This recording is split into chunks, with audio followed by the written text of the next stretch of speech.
नमस्कार. उल्हास प्रभात न्यूज चॅनलमध्ये आपले स्वागत आहे.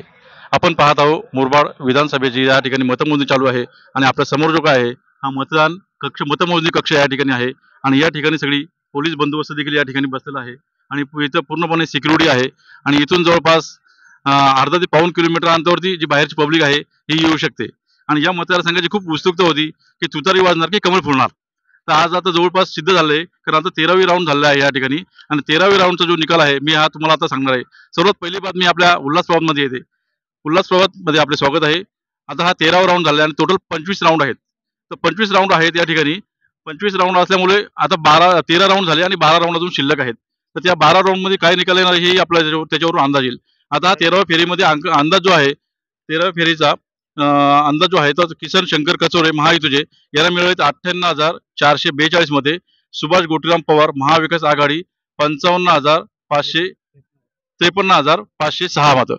तर यावरून आपला अंदाज येईल की नक्की विजय कोणाचा होणार आहे आणि जवळपास किसन कचोरे यांचा विजय हा निश्चित मानला जातो कारण अर्ध्या फेऱ्या झालेल्या आहेत म्हणजे 50 ते 60% फेऱ्या झालेल्या आहेत आणि अजून फक्त 12 फेऱ्यांचा निकाल बाकी आहे आणि आता हा रेकॉर्ड सुभाष पवार यांना तोडणं देखील अशक्य आहे कारण आता 12 फेऱ्यांमध्ये हा निकाल जर का तोडला त्याने रेकॉर्ड तर त्यांची सीट लागू शकते पण ती अशक्य आहे.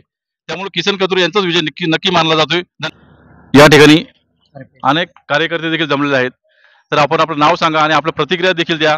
आपलं या चॅनलवरती आपलं स्वागत आहे. मी दिनेश उघडे RPI मुरबाड तालुका अध्यक्ष. आदरणीय किसनजी कतोरे साहेब यांना 13व्या फेरीमध्ये 45,035चा लीड या ठिकाणी मिळाला आहे.